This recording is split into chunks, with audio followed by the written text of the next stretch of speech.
Salut à tous, on se retrouve enfin pour la 5e partie des fondamentaux du hardware, où on va parler un petit peu de la carte graphique.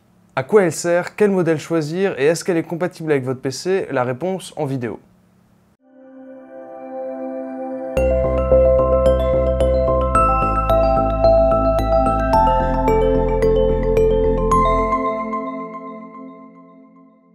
Alors pour commencer, on va souvent utiliser l'acronyme GPU pour gagner du temps.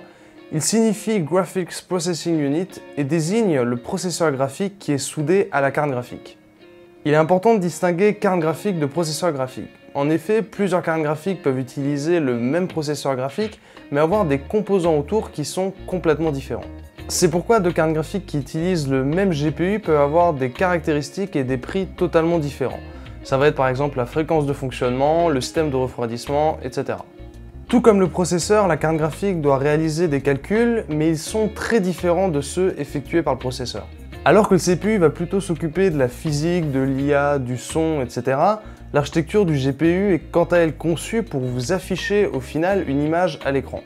Pour ce faire, on va avoir dans le processeur graphique des unités de calcul pour les shaders, le rendu et les textures. À côté de cela, on a la mémoire vidéo, actuellement de la GDDR5 ou 5X, et la HBM.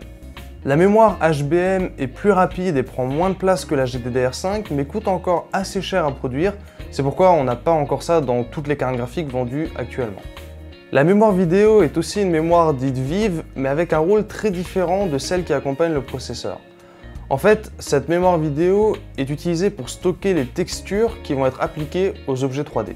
Par conséquent, une carte graphique avec plus de mémoire vidéo n'est pas nécessairement plus puissante, et malheureusement, cette caractéristique est encore trop souvent utilisée comme argument commercial alors qu'elle ne donne aucune indication sur les performances d'une carte graphique. Pour comparer les performances théoriques de deux GPU, on peut utiliser leur puissance exprimée en gigaflops. C'est le nombre d'opérations en virgule flottante par seconde. Et ces données-là sont disponibles sur une base de données sur le site de Tech PowerUp, je vous mets évidemment le lien dans la description. Mais après, il est évidemment toujours préférable de vérifier les performances dans la pratique en regardant des benchmarks qui sont disponibles sur le net. Passons maintenant à la compatibilité. Comme je vous le disais dans l'épisode 2, toutes les cartes mères ont maintenant des slots PCI Express qui vont permettre de raccorder la carte graphique. Par contre, le débit peut varier en fonction du nombre de lignes PCI Express disponibles sur ce connecteur. La plupart du temps, on va utiliser le slot duo le plus long qui dispose généralement de 16 lignes PCI Express histoire d'avoir de la marge sur la bande passante. Attention cependant, certains connecteurs PCI Express peuvent sembler avoir 16 lignes, mais en auront en réalité que 8 ou 4. En fait, tous les pins ne seront pas raccordés à l'intérieur du connecteur.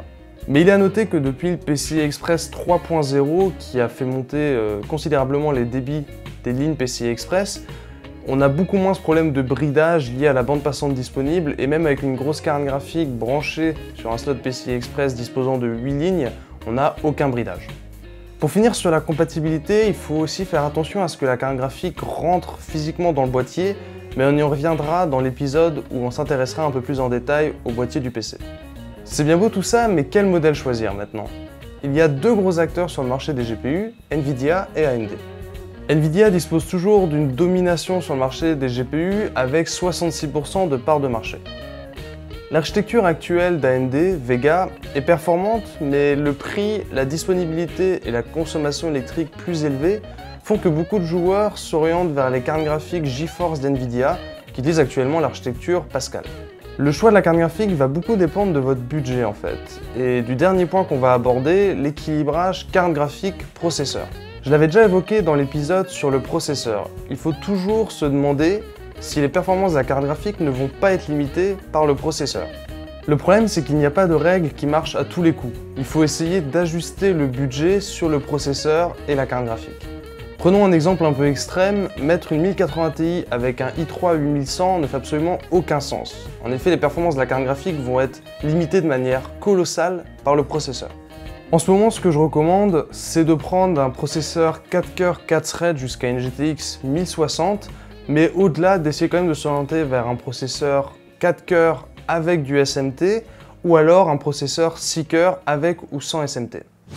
Voilà, c'est déjà la fin de cette partie sur les cartes graphiques. J'espère que la vidéo vous aura plu. Si c'est le cas, n'hésitez pas à mettre un petit pouce bleu et à partager cette vidéo avec des gens à qui ça pourrait servir, et dans le prochain épisode, on parlera un petit peu du stockage.